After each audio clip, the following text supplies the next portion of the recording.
Seattle Seahawks. They just keep winning. They beat the Cardinals to complete the sweep.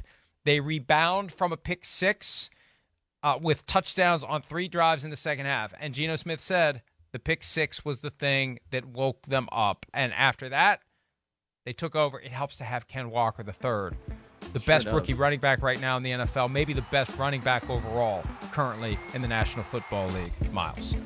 Yeah, I can't really disagree with that. I mean, he has 26 carries, 109 yards, 2 touchdowns yesterday. But, I mean, you talk about the guy, and you often use the saying, the straw that stirs the drink. That's Geno Smith right now for the Seattle Seahawks, and he's playing some real good ball. And, yeah, he had that pick six, and sometimes that happens.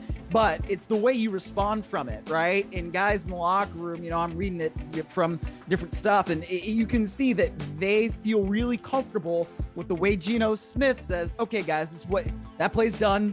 We're fine. We're fine. We're going to be okay. He keeps them focused, right? He keeps them on that next path. And Geno Smith just goes out there and throws dimes. He throws strikes. You know, this pass right here, that touchdown, that's a great ball. So I feel really good about the Seahawks and watching them and just seeing like the fun that they're having playing football. And you look at John Schneider, who's walking around smiling. Pete Carroll is walking around like you should have a monocle on and a cane and just, you know, being a guy who just struts everywhere. It's fun to watch them because they're playing good ball. You just described Mr. Peanut. You top hat, monocle, and a cane. We don't see enough Mr. Peanut Halloween costumes. Maybe that's what I'll be next year if I remember.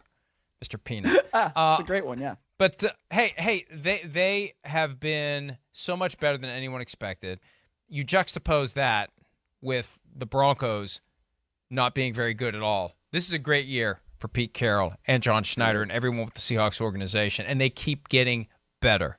That's the key. They keep finding ways to improve. Walker's getting more comfortable. Geno Smith, it's not a fluke. And we began the discussion yesterday on the PFT writers text thread.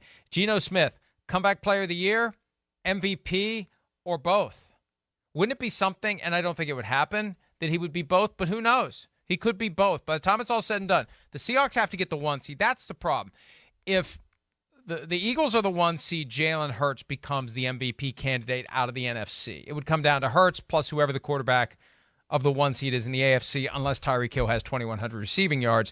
But if the Seahawks keep going, and if the Eagles stumble, and the Seahawks somehow end up the 1 seed, Geno Smith is a very clear MVP candidate, Myles.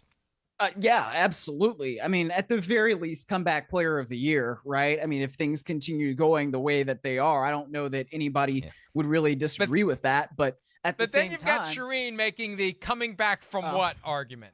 Coming back from being on the bench? She's not ready to endorse that. I'm ready to endorse it. That's okay. I know I do defer to Mother Football for most things, but on this one, I'm going to stand my ground. I think it should be Geno. I mean, look, he's coming back from not being a starter since 2014, right? I mean, it's a really long time. I think that's coming back from something. Shireen's great because she's very mild-mannered and polite and friendly and nice, but every once in a while, she'll stuff someone in a body bag out of the blue, like she did with Ryan Tannehill, to whom she has a high degree of affinity, Texas A&M. But when he won Comeback Player of the Year, her reaction was, and I quote, coming back from what? Sucking? So don't get on the wrong side of Shireen Williams when debating Comeback Player of the Year. Hi, it's Mike Florio. Thanks for watching PFT on YouTube. Hit subscribe for the latest news and analysis from Pro Football Talk.